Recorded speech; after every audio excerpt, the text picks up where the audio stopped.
The views and opinions expressed in this broadcast do not necessarily reflect or represent the views and opinions of WBGR Network.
Good morning, you guys. Welcome to another lovely Wednesday here on Get It Got It Good. I am your host, Naja Woolhite. Today, next to me, you see, if you can't figure out what he does, then you guys got issues. However, this is Captain Orlando Lilly. Good morning, everyone. Thank you for having me today. Of course. So, the captain here is from Baltimore. Baltimore County. Yes. Yeah. Look, why do you differentiate it? Because it's a different police department, so you don't want to confuse people. Between Baltimore City and Baltimore County. Yes, it's a totally different police department. It's totally different worlds too. Mm-hmm. I know, yeah, right. But we actually are going to be talking about some of these community relationship things and projects and how you guys, from your perspective, would like to change some of the conditions in the county, right? Yes. So, you guys, if you guys want to chime in on this, you can call in at 301-429-9247 and let us know your questions. You can also type in your questions on Facebook Live. I'm actually going live from at Naja Carter on Facebook. This will re-air on WBGR Health and Wellness Channel as well as on Get It Got It Good G3 on IG, Facebook, YouTube, wherever the places that you like to watch it the most at. But without further ado, we're going to keep this strictly on the captain today because there's a lot of information that you guys have issues with or may want to know and want to see a human side of it. Yes. Unfortunately, you guys are not seen as people a lot of the times.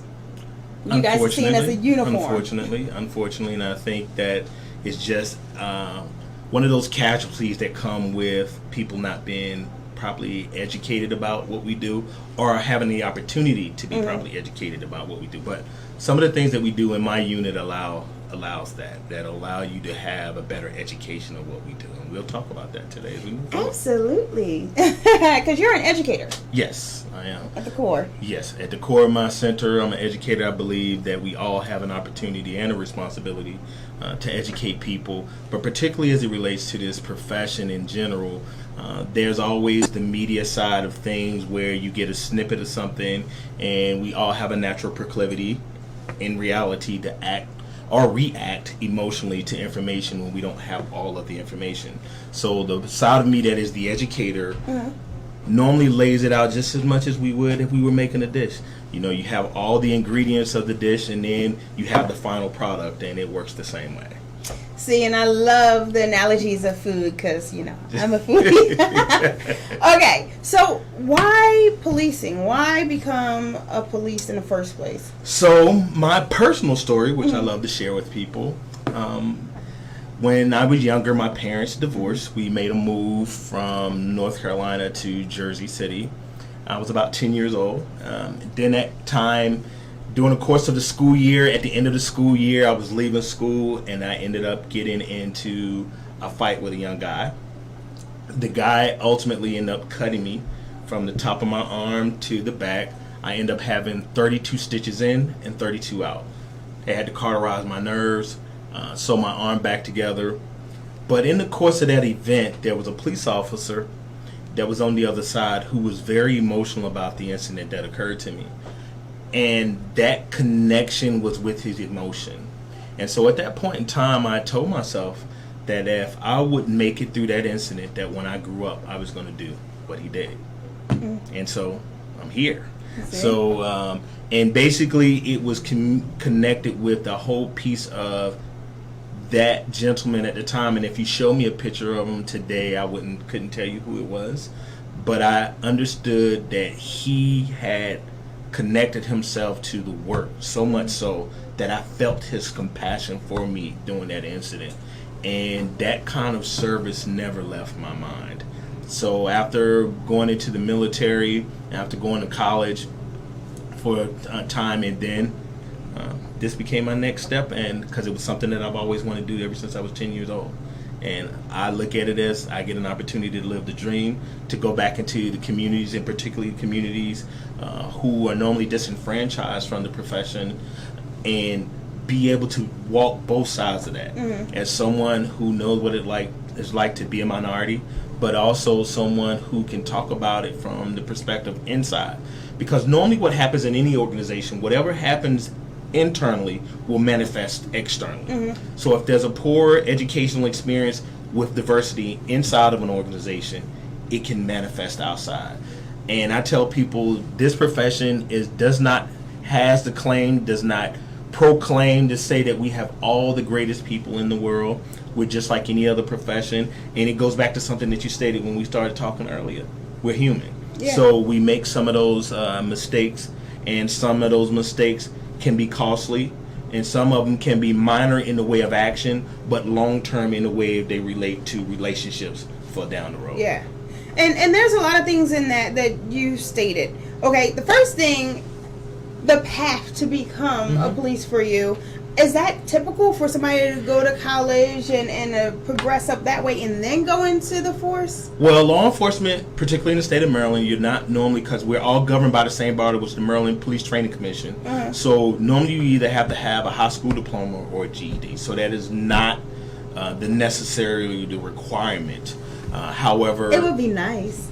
Well, and we say that, but we also, you and I personally, outside of this world, we know people who have stacks of pedigree, but lack of competence and lack of humanity. Which brings in me to another thing you said, that you felt the police officer when you were young. Do you think that's lacking today, where people are policing a community that they don't relate to, that they can't understand? Well, I don't want to, and I don't even want to group us as being a monolithic group of people as African Americans, because I could go into a community, and me being a Southern guy from North Carolina, even though everybody looked like me, culturally, we may not be matched. Yeah, true. However, the flip side of that is what is my role as it relates to learning? So, everything has that foundation of education, and this does not by any means exclude that. So I think often what may happen is, based on the environment that the police officer is in, and if it's a community that they're running from call to call, and what we would call traditional policing. In traditional policing, what happens is there's this group of officers who just rapidly responds to call. They random patrol, and they react to investigation, what we like calling the 3 R's. Well, in that umbrella of the 3 R's, it leaves very little time for you to get to know Orlando Willie, the person. And because, hey, in the queue, and I think you were telling me earlier that you had visited a 911 center. Well, hopefully they showed you how the calls are queued, and then there's stacks of calls. So when you call 911, the whole board, you guys, you're not even aware of the number of other calls that are waiting, and they have to prioritize those calls. But while they're prioritizing those calls, there may be one officer who has to deal with all of those calls in that area. So that leaves little time, and we've done in Baltimore County, we've done analysis of how much time do officers spend on call depending on the precinct, because it can change from precinct to precinct, because each precinct are almost like its own little police department in itself, because the dynamics change from precinct to precinct. And so there's some precincts that are a lot for an officer to spend a lot of time, what I call that social engagement of the work.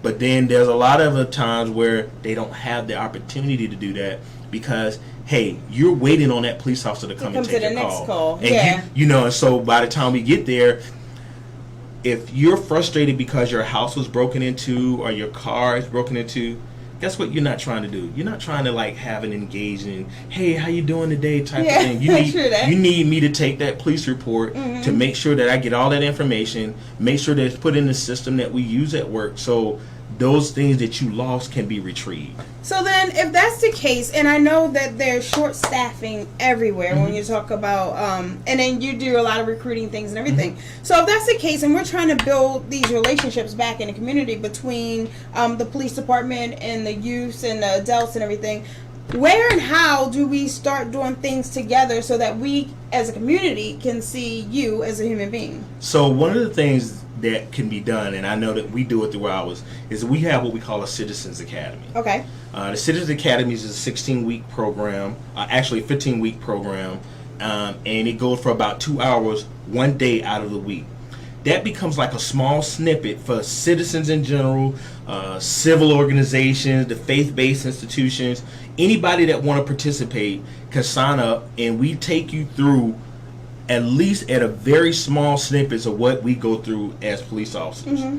What that does is it helps better educate you and it informs you, because then you know what kind of questions you need to ask. And we even take you down to the gun range and let you shoot our guns. And we have a computer system that's set up that's like a video game that'll give you a scenario and you have to figure out, is this an incident that I need to shoot or not? And so when they leave, what happened is it changes some of the dialogue, because now you're not so quick to judge a situation, because you get to feel like how quickly an incident can move from, hey, I'm just talking to you all, even how a call comes out in dispatch. We may get a call in dispatch that says that there's a disturbance and there's two subjects arguing.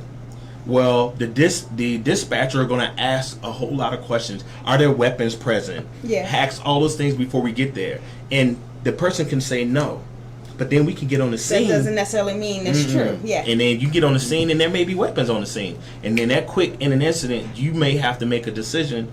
What, on the force continuum, what kind of force do I need, if I need any? And which one is the most the appropriate for the situation? Yeah. And that'll be based, you and I can go to the same call, but because, I might feel like I'm stronger, I may not need to use any high degree of force. On the other hand, you could see it and say, well, based on where I am on my skill set, I needed to use this force of threat. So it's based on each individual. And so the biggest thing is that the education, the participate in Citizen Police Academy.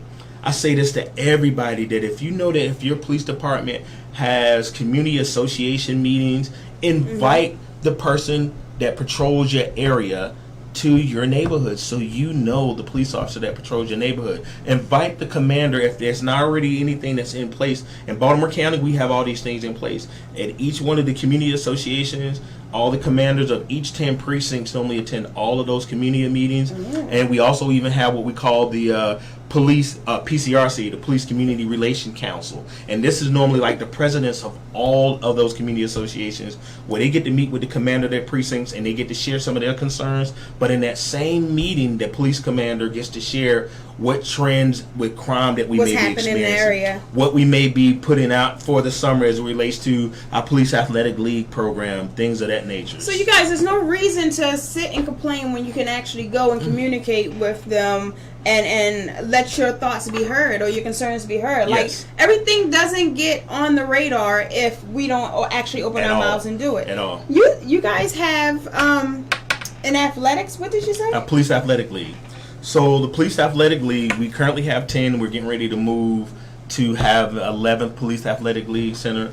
This becomes a great opportunity.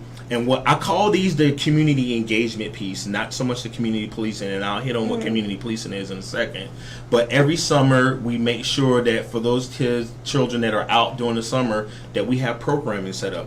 We have things like the GREAT, which is gang resistance education and training component, where we teach them about being able to move away from that kind of bad decision making that leads to some children even being forced to try to be in gang, and things that they can come up with as remedies that they don't have to figure out on their own, but how to reach out to the adult, how to reach out to authority figures in the same place. But at the same time, for them to build that, like you was mentioning earlier, for us to just have a relationship. You get to meet Orlando Lilly at the grassroots of who Orlando Lilly is and who Orlando Lilly was before he became a police officer and who he will be after he leaves the profession.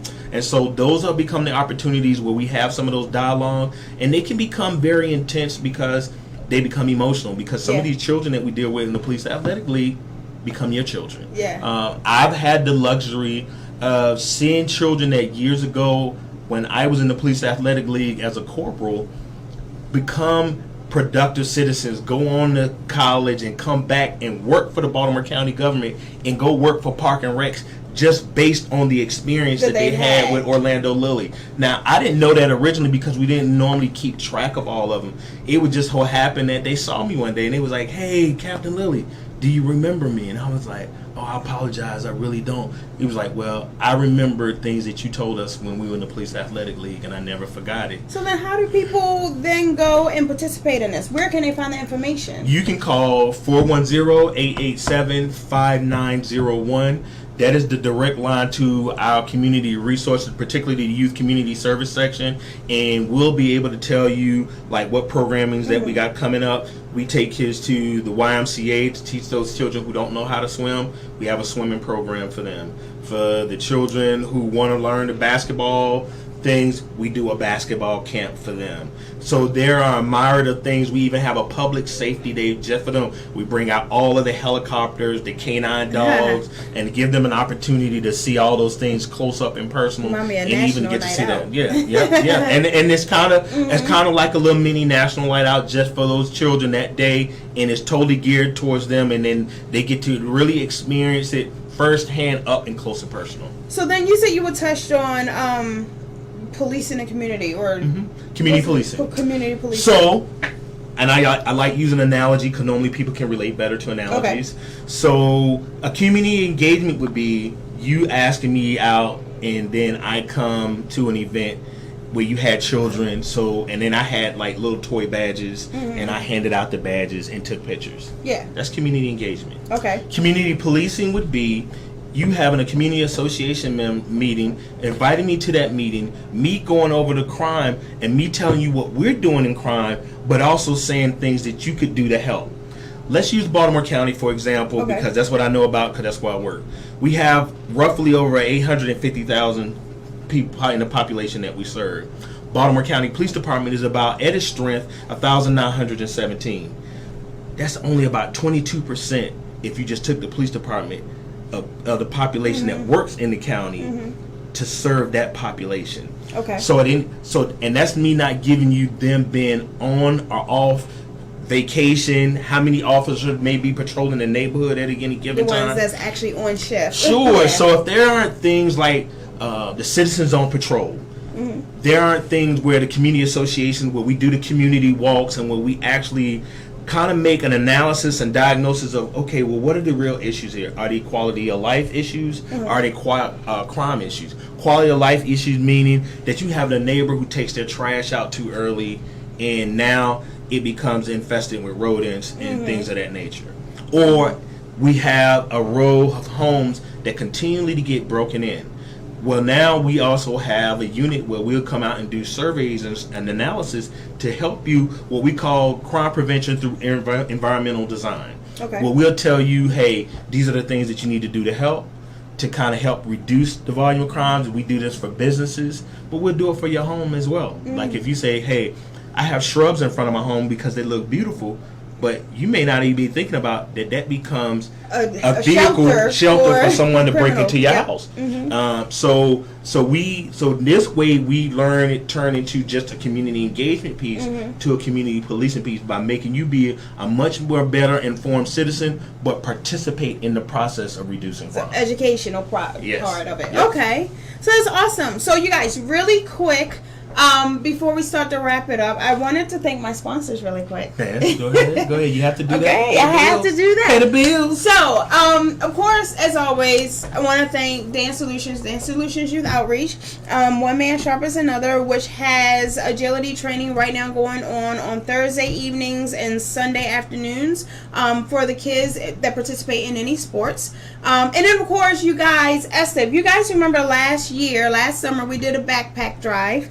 which you should come out to. And all you got to do is just say the word. I'm there. I'm there. The first Saturday in August. Multiple teams play.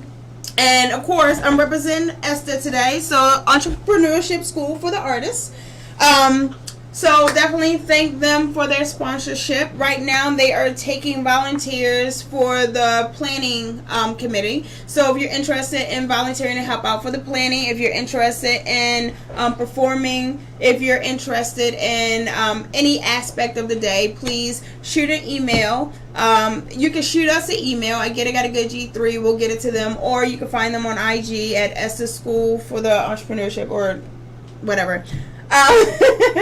So, you guys, back to Orlando Lilly, because, his time is limited, as he was informing me earlier, teasing me earlier. So, what I would like to share with the community is two things. One, if you know that you are service-oriented, if you know that you want to be part of the solution in helping us create a better environment where we have better relationships with the communities that we serve, we are always looking for new team members. You can go to joinbaltimorecountypd.com, or you can just go to the Baltimore County government website, click on jobs, and look at an opportunity to become one of our team members. And we do mean team members, because none of us can do this work alone. And we would hope that no matter what you see on the media, that you understand that there are other components to all of that. Even if you're not even interested in doing that, don't forget about the Citizens Academy. If you're interested in that, you can go to call us at 410-887-5901. Just ask that tell someone that you're interested in the Citizens Academy. And lastly but least, even if you don't want to ready not to make that step yet, we'll even take you on ride along. So you can look at any of the 10 precincts, which you can also go to the Baltimore County government website, see which precinct within Baltimore County that you're the closest to, and sign up. There's like a little brief information that we'll collect from you, do a little brief background investigation on you, and then let you know what your date is. Thank you again for having me. Oh, we're not wrapping up. Yeah, I just wanted to make sure we got that out the way, just in case. But you said something about ride-alongs, and I definitely got to ask this because I remember those. I even went to, you guys, I think it's called something different now, Bear Tracks. Okay.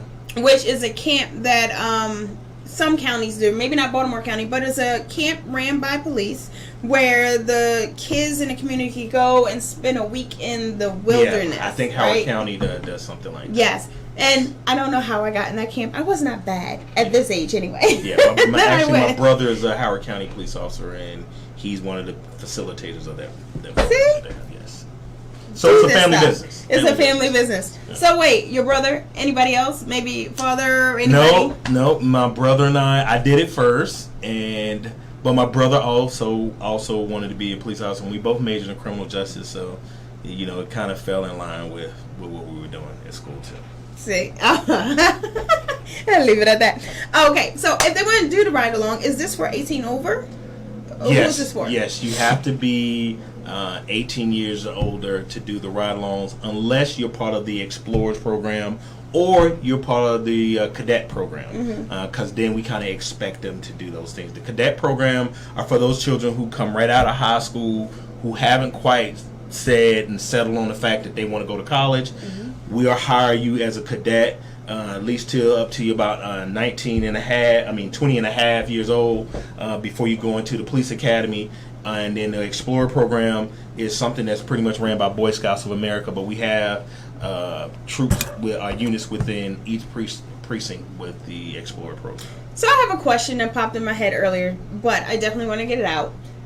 As an African American male that is a cop, that dynamic must be kind of funny, or is it not? What is that like? No, it's really not. I mean, for me, because I'm me, I think that if you allow yourself to be, and I don't want to say tainted, but I do want to say highly influenced by thoughts of what it should be and thoughts of what it should or shouldn't be. Remember what I said, this institution is not like any other organization, or not like any other organization in the context that we experience some of the same things that anybody else would. It's just that when you think about some of the national conversation, it would give this presentation of if, this is going to be hard. No, Does that mean, though, I have to have some hard conversations? Yes, even with family members. Are some of those conversations hard conversations? Yes, they're hard conversations. But they're not hard conversations when you stick to the facts of what you're dealing with, what the topics that you're dealing with.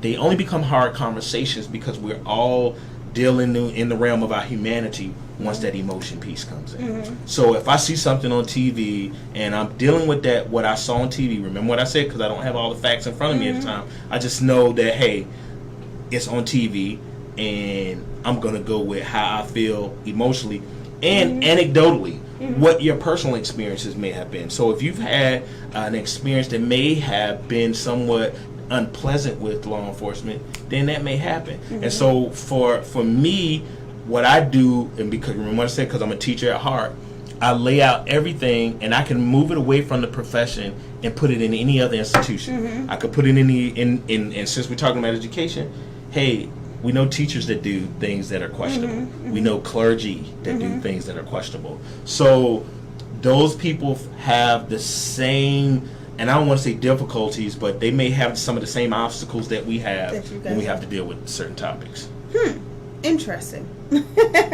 So it's just you guys have a spotlight, and you guys media can manipulate a situation and make you view or see things that they want you to see. So it's definitely, do not take everything that you see on TV as the fact, because there are different aspects of it. Do you watch cop shows? I do. I would be remiss to say otherwise. I am a big, in my disclaimer, I'm not trying to get free advertising, but I'm a big ID channel fan. So, I mean, because to be honest, for us, it becomes a good way for us to kind of look at our trade too, and kind of look at how cases are solved.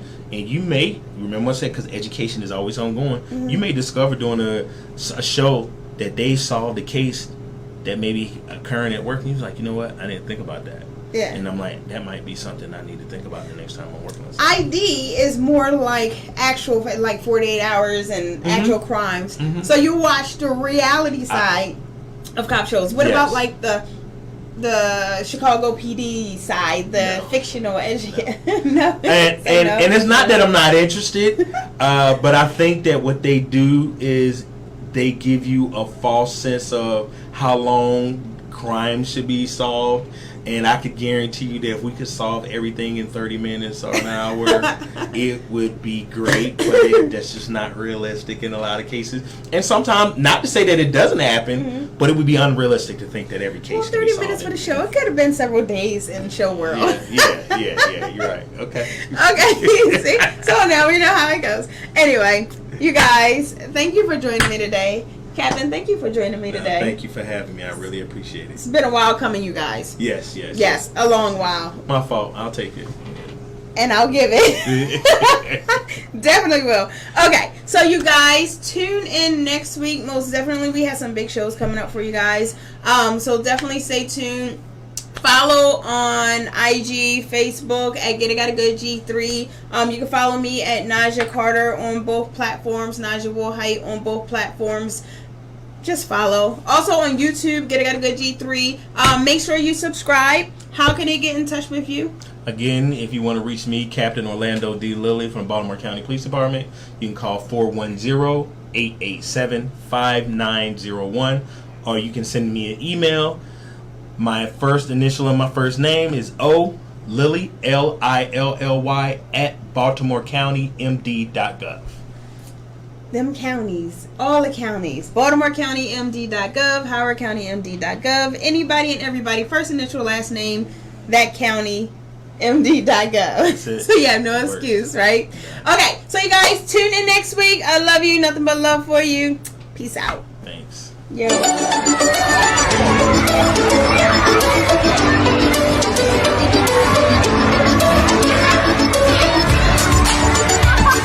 Clean, reliable electricity. It's our energy solution. Homeowners and business owners go solar with Broom Energy. Help the planet and save money on electricity bills. Go solar. Engage Broom Energy.